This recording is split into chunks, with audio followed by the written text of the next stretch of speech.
जय भीम साथियों, आज आपको एक कहानी से रूबरू कराऊंगा, एक सच्ची कहानी से रूबरू कराऊंगा। बाबा साहेब की एक सच्ची कहानी जिसको सुनकर आप सोचने पे मजबूर हो जाएंगे कि किसी व्यक्ति के अंदर इतना दिमाग कैसे हो सकता है, किसी महापुरुष के अंदर इतना दिमाग कैसे हो सकता है। मैं चाहूंगा आप इस वीडियो को पूरा देखें। जब बाबा साहेब लंदन से बैरिस्टर बनकर पहली बार भारत वापस लौटे और जब उन्होंने कोर्ट के अंदर, कचहरी के अंदर कदम रखा,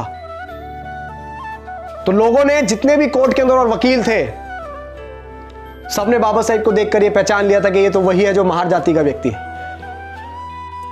और ये आज काला कोट पहनकर हमारे कचहरी के अंदर आ गया है।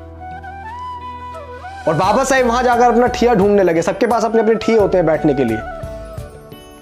जब बाबा साहेब को कोई ठिया नहीं मिला और बाबा साहेब जब ढूंढ रहे थे, तो जो दूसरे वकील थे उन्होंने बाबा साहेब की ओर टोंट कसते हुए, बाबा साहेब की ओर चिड़चिड़ाई मारते हुए बाबा साहेब से बोला, अरे ओ बैरिस्टर, तुम तो बहुत पढ़े लिखे विद्वान हो, तुम्हें क्या जरूरत है कचहरी के अंदर बैठने की, तुम तो बाहर भी कहीं ठिया लगा लोगे, तुम्हारी दुकान चल जाएगी। लेकिन बाबा साहेब ने उनकी उस टोंट मारने को गलत नहीं समझा। बाबा साहेब ने उस बात का बुरा नहीं माना और बाबा साहेब मुस्कुराते हुए ये बोले कि तुमने ठीक कहा। और बाबा साहेब कचहरी के बाहर एक जगह जाकर अपना ठिया बाबा साहब ने जमाया, साफ सफाई करके बाबा साहब वहां बैठ गए।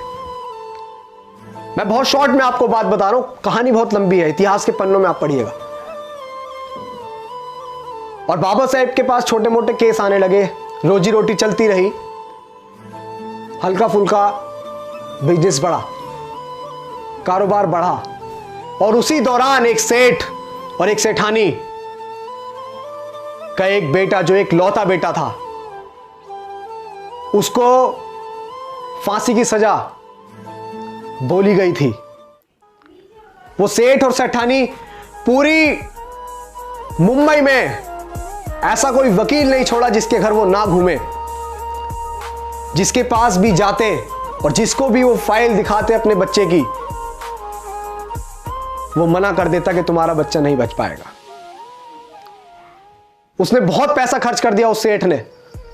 और वो सेठ ढूंढता ढूंढता ढूंढता पूरी मुंबई को खंगालता हुआ उसी कचहरी के अंदर पहुंचा जिस कचहरी के बाहर बाबा साहेब बैठे हुए थे, हमारे मसीहा डॉक्टर भीमराव अंबेडकर बैठे हुए थे।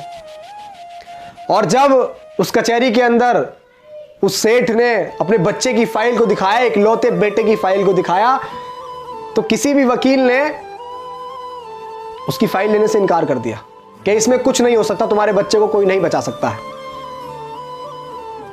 उस सेठ ने ऐसे ऐसे बड़े बड़े वकीलों को दिखाया जो कानून को अपना घर मानते थे, जो ये बोलते थे कि कानून तो हमारी मुट्ठी में है। ऐसे ऐसे वकीलों को वो फाइल दिखाई, लेकिन सबने उस फाइल को देखकर इनकार कर दिया। और उस कचहरी के अंदर जो वकील बैठे हुए थे, कुछ वकीलों ने फिर से बाबा साहेब के ऊपर टोंट कसते हुए बोला कि अरे सेठ, तुम्हारा केस तो वो लड़ेगा, वो जो बाहर बैठा हुआ है, वो महार जाति का व्यक्ति, वो बहुत विद्वान है, वो पढ़ लिख कर आया है। वो बाबा साहेब पर टोंट कस रहे थे, हमारे मसीहा पर टोंट कस रहे थे। वो हमारे मसीहा पर चिड़चिड़ाहट मार रहे थे।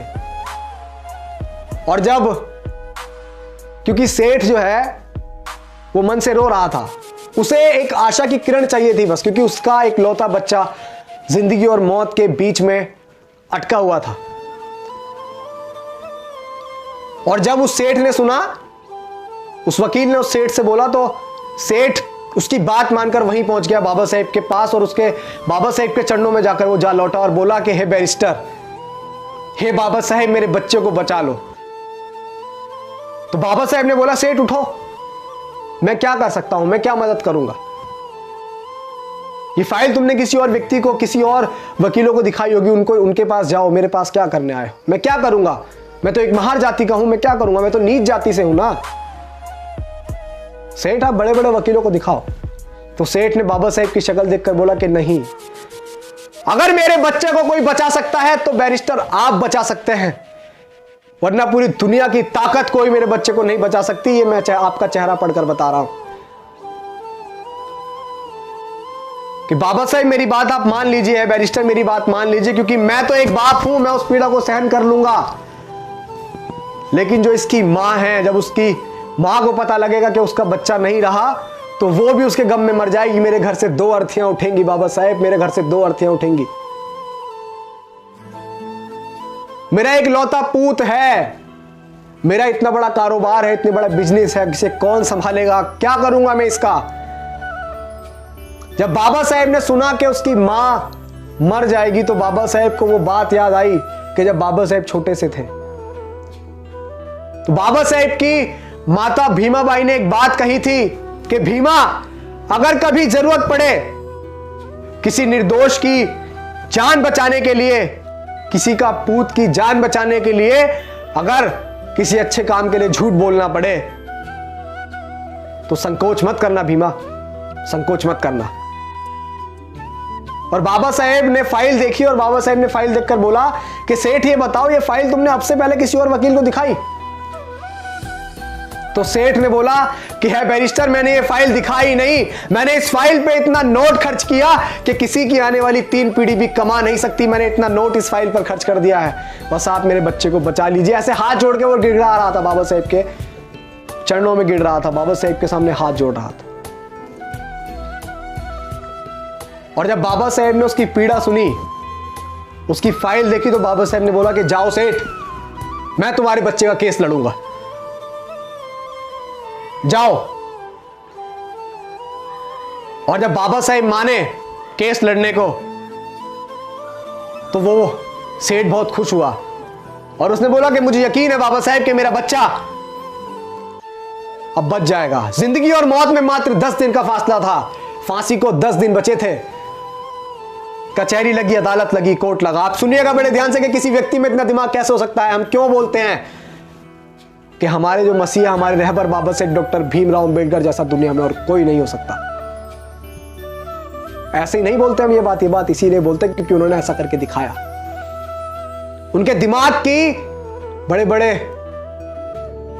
लोग दाद दिया करते थे कि किसी व्यक्ति के अंदर दिमाग कैसे हो सकता है।